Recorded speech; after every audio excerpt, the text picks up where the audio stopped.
Okay, this is the video for section 2.3 of Unit 2 about structure of ionic solids. So, ionic solids, as you should know, are made up of a positive and a negative ion, and a positive ion is called a cation, and a negative ion is called an anion, and they're held by very strong electrostatic attractions known as ionic bonds. And we talked about this in 2.1 and 2.2. And then we also saw how these ions arrange themselves in this like tapestry of like a crystal lattice. And this is a repeating three-dimensional pattern or shape that maximizes attraction and minimizes repulsion. Now, however many opposite charged ions surround will dictate. One second. I gotta charge this so it doesn't. The screen stays powered on. Okay. So, however many charged ions surround an ion, tells us the relative sizes of the ions, and then so like NaCl is like a 6 by 6, and the larger that they get, like cesium chloride would be like 8 by 8, and then zinc sulfide would be like 4 by 4, which is smaller. And so these lattices, the energy that's released when it forms is large because ionic bonds are strong. And then higher charges and smaller ionic radii, as you know from Coulomb's law, means higher lattice energy and higher melting points. Um, and ionic solids are usually like hard and brittle, like salt, like NaCl, the most classic one. They don't conduct any electricity, and like salt doesn't conduct any electricity. But they're good conductors when they're molten or dissolved in like water, because ions then are free to move, and so then the negative and positive charges start to separate. And usually, like salt, they have a high melting and boiling point because of these strong ionic interactions. And so, let's see here if I can zoom in. Okay, here we see some of the properties. They're poor conductors of both heat and electricity when solid, but they're free to move when they're in the solution, and that's when they become good conductors. There's multiple attractions. They have high melting points and high boiling points because they're solid at room temperature. This increases as the charge of an ion uh, increases as the size of ion decreases. And so we're seeing here, we've seen this before, that here there is not much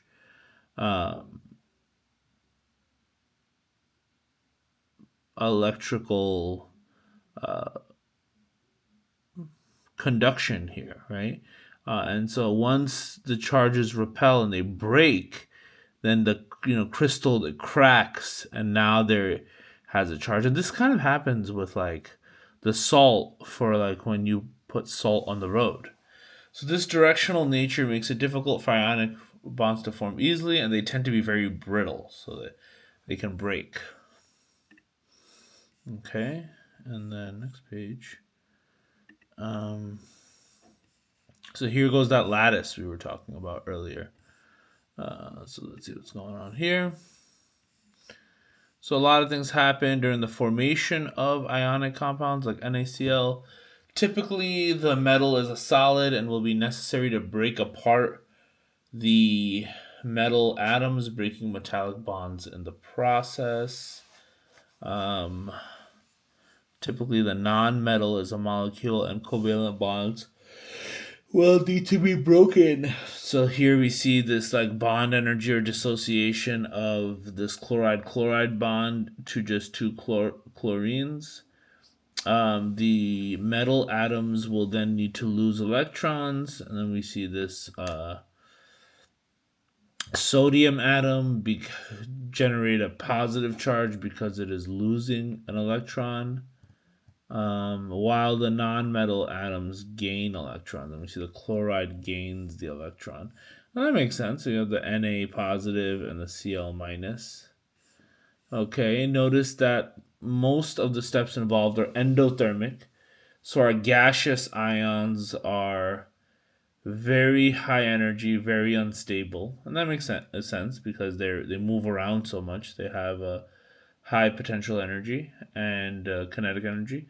The stability all comes from the final step, where the gaseous ions begin to attract and repel each other and come together to form the lattice or network. And we see that in the bottom right. We see the lattice energy, and the lattice in general form from these many NaCl's, right? So each green and purple is an NaCl. Okay. And now let's look at some of these structures. Okay, so boom. The final arrangements of the ions will always be governed partly by the need to maximize attraction, but mainly needing to minimize repulsions. Because, right, think about it. It's going to be close to a bunch of positive charges, and positive charges are going to be so close to each other. So, obvious deviations such as these two are not going to happen because look at all these positive charges next to each other. Look at all these pockets of positive charges. They're not going to be close to each other like that. And they'll be alternating more like this one, right? And then like this one. These are the same thing. And it's like a positive and a negative and a positive and a negative and a positive and a negative. And that makes for, a better kind of pattern in which they can coexist because they'll be attracted to each other. The exact detail arrangements of ions does not need to be known, but the role of ionic radii in determining structure should be understood. In general, excuse me, cations are smaller than anions, um, but it is the relative sizes that determine the structure. Okay. As seen in sodium chloride, okay, so chloride is the larger one because the anions they're saying are larger in size. In this structure, the relatively small size of the sodium ion means that a maximum of 6 chlorine ions can be attracted. Okay, and cesium chloride, which is a lot larger, as we see here with the picometers, it's 181 picometers compared to sodium's 116. So in this structure, the relatively large size of the cesium ion means that the maximum of 8 chlorine can be attracted, as opposed to the 6 for chlorine. I mean, the 6 for sodium and chlorine. As previously shown, ionic radii play a significant role in determining the strength of ionic bonds, as shown by melting point and lattice energy. Difference in structure could make comparisons more difficult, but the vast majority of simple ionic substances will have the sodium chloride structure. They're saying the vast majority of them are going to look more so like this. Okay, so this is not a difficult chapter. It's really just about these lattices. So let's see the first question.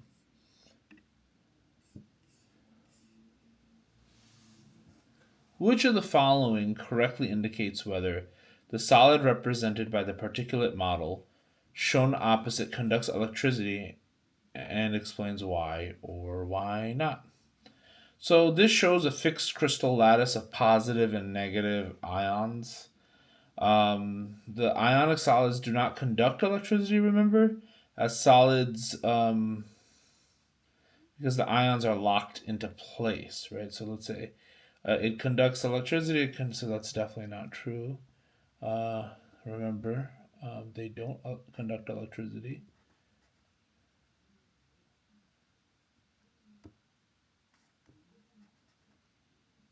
B is not true. And it does not, so it's C or D. It does not conduct electricity because ions cannot move freely within the solid. Yeah, if they could, there would be some electricity. So I'm liking C. It does not conduct electricity because there are small spaces. No, you can conduct electricity with very close spaces. So it is not D. Excuse my marker, but it's definitely C because they can't move around. Because you know what happens if you break this, right?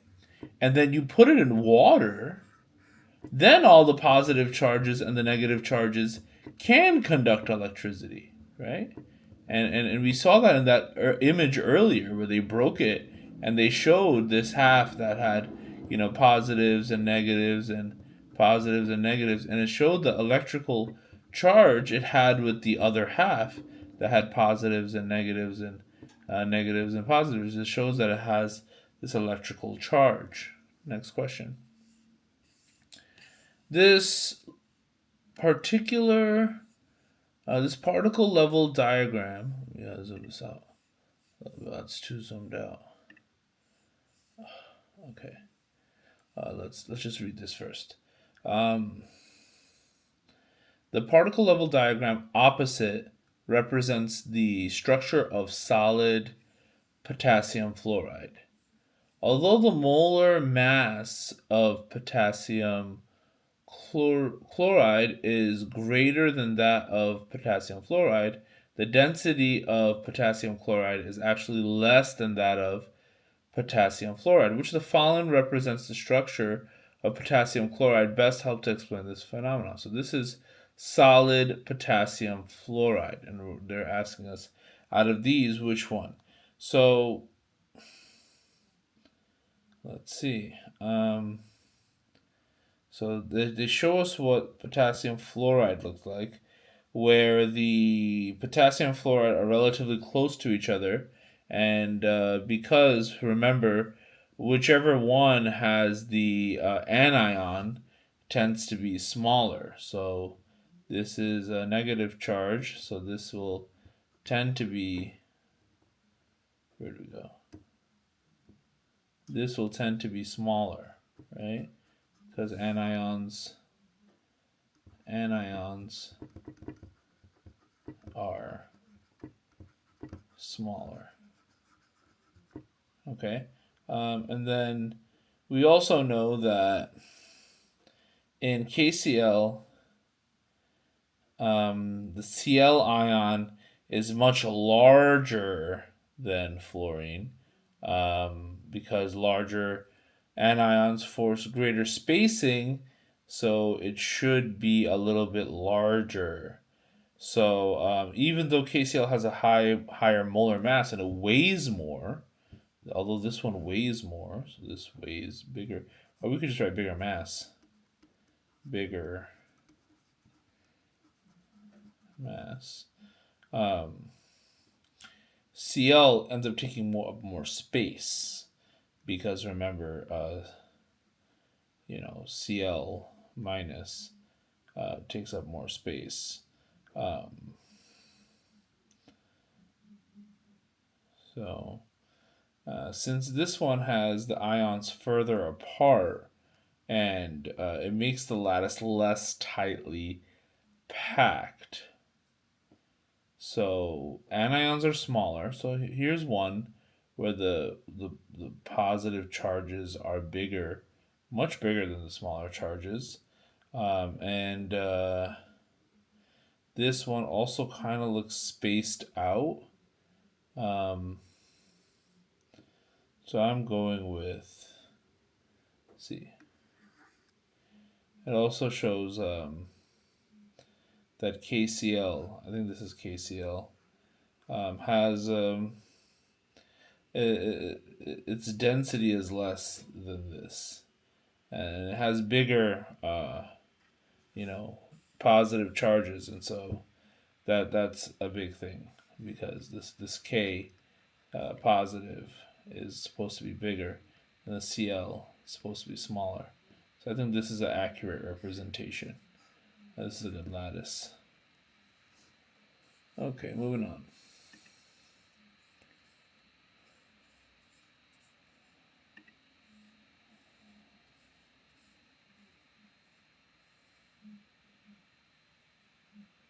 Okay.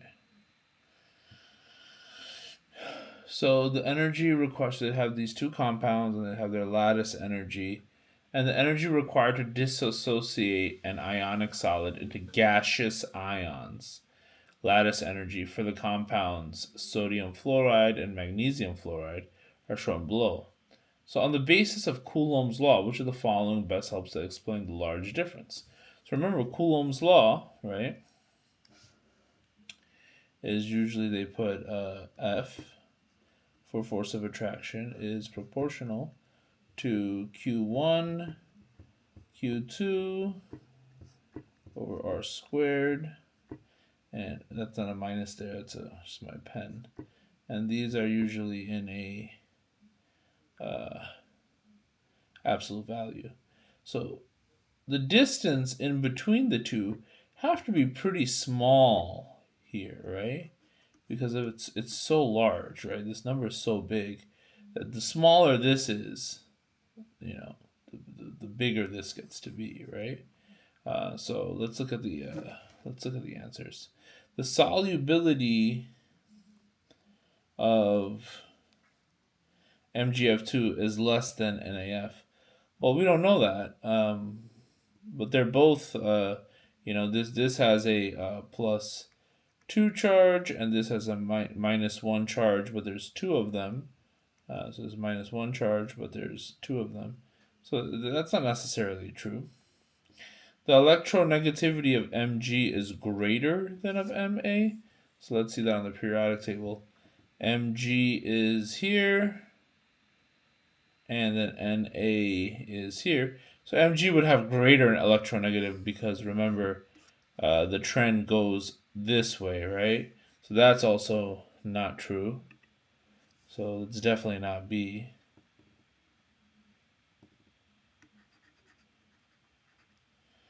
C says the mass of the Mg cation is greater than than the Na. And Mg, does it have a greater? It does have a greater mass, but is that what's affecting this Coulomb's law? There's no mention of mass at all, right? So it's definitely not this. And so the answer is D. The charge of the Mg cation is larger than the. So, right, so it would have to be one of two things, right? Either the charges are greater, or they should have mentioned something about the radius being smaller, which is what my original prediction was. But the other reason that this could be so much larger is because the charges are greater. So it is, right. So the Mg's charge is -2 times F has a charge of 2, right? So that'll give you a 4 with the absolute value. Whereas NaF has a charge of 1 times 1, well, 1 times -1. 1 is their negative, and that equals 1. So this charge is greater. So that is a big part of Coulomb's law. Okay, next questions. I don't think this one had a ton of questions. Did I miss a question? Oh, I did.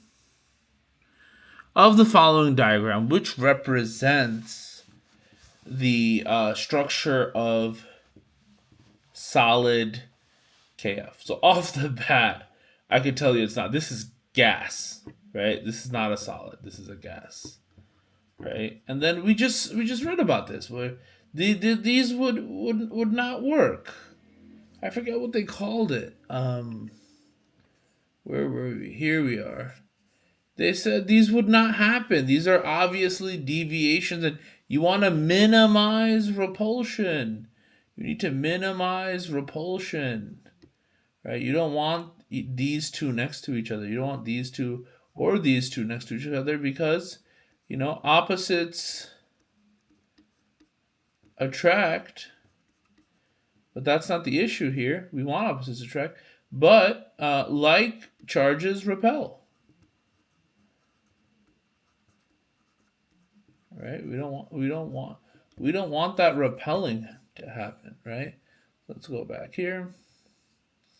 So, like this previous text told us, it's definitely not this, it's definitely not this, and it's definitely this. Now, this makes sense because they'll have their attractions, right?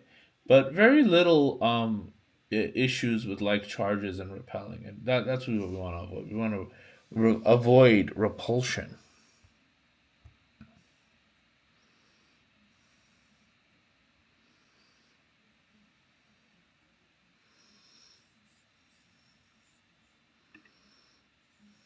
Okay, let's see this question.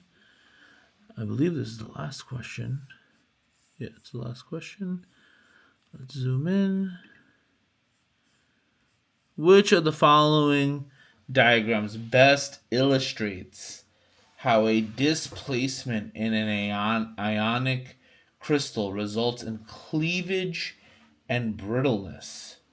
So, uh, these are supposed to be all ionic crystals, and which one best describes how a displacement, okay, results in cleavage and brittleness? So if we look around, there's not much cleavage here, right? This is just a kind of a shift, maybe. Here, where we go.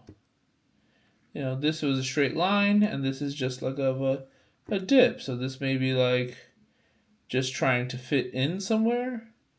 Whereas this here, there's no cleavage either, right? And so I think this is a hearkening back to this here, where they talk about. Let's see, where do we go? This is what I was talking about earlier too. Here we go. Here is a cleavage, right?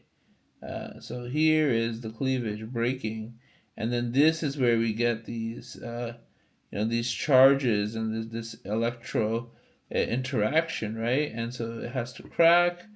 And there has to be usually an external force, and like charges will, they'll repel here, and then that'll cause it to be brittle, right? That'll cause it to be brittle. So the only one of them, I believe, really emulates that, and that's A. Because here you see this cleavage. Look, it breaks here. There is this break here. Cleavage just means where there is a break, where it is cleaved.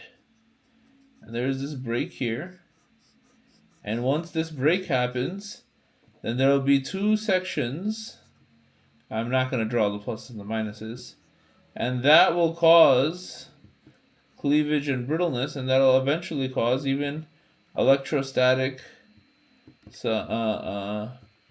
energy, maybe attraction, some type of uh, uh, charge interaction, and eventually they would even become, good conductors, and that is when salts and whatnot, ionic compounds become good, conductors.